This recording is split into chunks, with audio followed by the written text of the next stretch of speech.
He's been making music since then. And the music that he's been making, the copyrights and all of that, they belong to him, not to you, correct? Yep. So the only times that you guys had together was between the time you signed him, which was what year? 2019, my hottest year. I signed him my hottest year, 2019, December. Okay, December. So 2019 to 2022, you signed him, you recorded him, and then after that, he left. So you are not making money from his new music. Those accusations are not true, correct? That I'm not making money from his new music that is dropping outside Malian music. No, we not stopping his growth. We're not stopping him from dropping music. When he left, it was gone from Malian music. Okay, you see, we live in, will I say, a time when a lot of our people especially in Nigeria, can be, will I say, they can easily believe stories because we've heard people who have said that our former president, immediate past president, General Muhammadu Buhari, he died and was replaced by a clone named Jibril from Sudan. And so, it's very easy for people to believe, all of these things. So now we've known by the laws of physics, you weren't even in Nigeria. And Everything is a lie. Everything. There's a reason why. There's a reason why a lot of people probably trying to blame me for their own reason. I don't know why, but everybody can see it's a lie. Like something happened to him on the day he was out. Why there people are trying to cover up some things?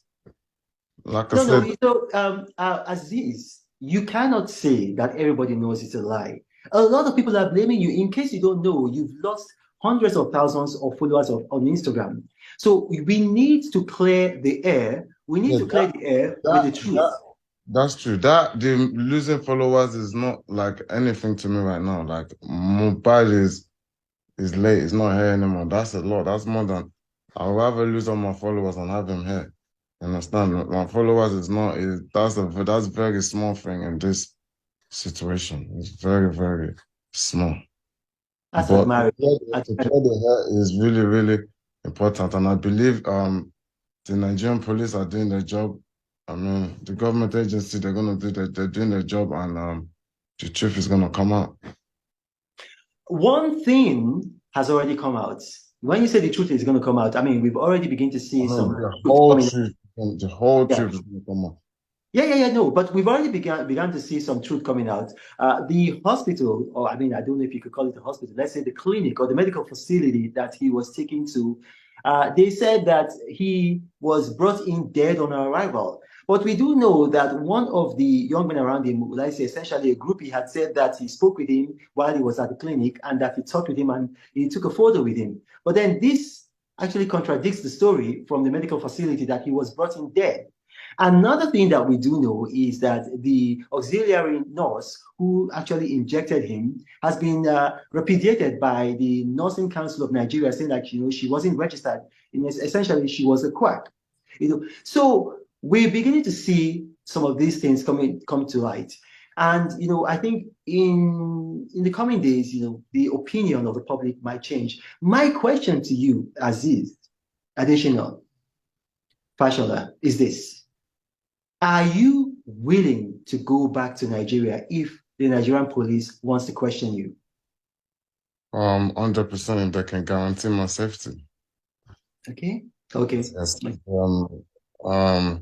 There's a lot of hungry mom that don't really want to know the truth. They've been poisoned by the media, so if they can guarantee my safety, I'll be there. That's a very reasonable request because I mean, I had people in Nigeria because of my political views who were very, very morbidly against me. And I went to Nigeria. I went to Nigeria. I didn't have any security though, but I went to Nigeria, and I was able to, I stayed, I think, about 48 hours in Nigeria. And I left. But then after I left, I saw that a number of some of these people who had political differences with me were saying that if they had found me, like they would have snuffed life out of me. So it is very reasonable. So what we're going to say now, this is not a question to you. This is not a question to you, Aziz. You don't have to respond to this.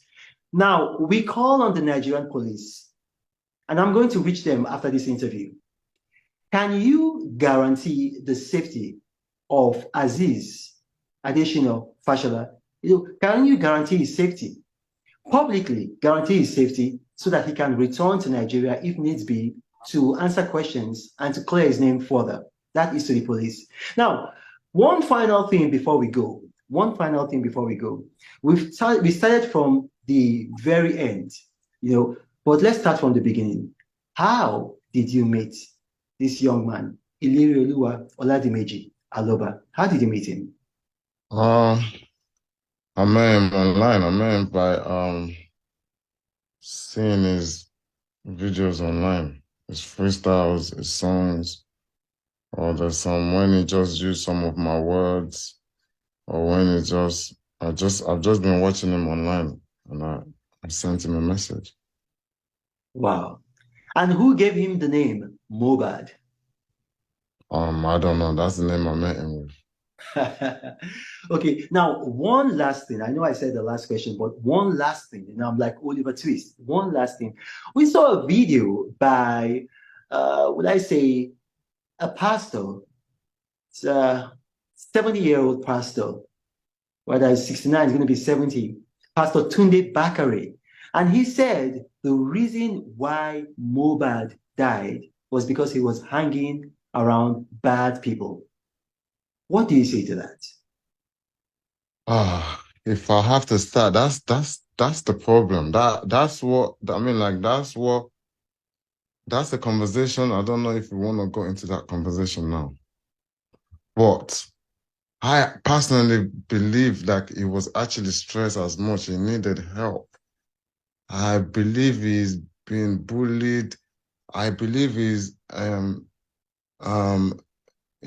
whatever. There's people on his neck. There's people all over him that is in danger, but he's just not in danger from us. He's not in danger from me. If he's in danger from me, if anybody's scared of me, you will see nobody's gonna come out on videos doing all of this. I don't belong to any court whatsoever. I moved to Nigeria in like 2019 from England. I don't know what court is. Like I've been getting away from the courts in Nigeria. I've been running away. There's so many times in this Lagos. I've been getting away from it. I'm actually anti-courts. I'm against it because of so many times they've tried to force me in it, but thank God they've never succeeded in doing it. So talking about that, I really think everybody that's acting like they're trying to help, they're not trying to help. I believe that they know a lot of things. People around them know a lot of things. I believe they know a lot of things because if they stop taking the conspiracy, if they stop directing the conspiracy my way, maybe people will see a lot of things. I do understand maybe you're surrounding yourself with a lot of bad people, like a lot of cultists. And I can see from the way people are trying to cover up and the people that are coming up and the people that are sending money from the beginning and with the experience of what has happened around them. And I just hope the police will find out a lot of things, man. Well, we've been able to clear up a lot of issues, and I really thank you, Aziz Adesina Fashola, for talking to me. And I just want to say this, to the world listening, because we're going to have people from all over the world globally listening. We're going to have a global audience. The Nigerian police and the Nigerian law enforcement have actually been doing an excellent job in unraveling the circumstances that led to the death of Ilerioluwa Oladimeji Aloba. They've had a postmortem. They've had an autopsy done in record time. His body was exhumed, and right now there's a coroner's inquest. And I urge the world, the global media, to be patient. The Nigerian police, they're going to unravel the circumstances that led to his death. Aziz, thank you for joining us, and God bless. Thank you for having me. Thank you very much.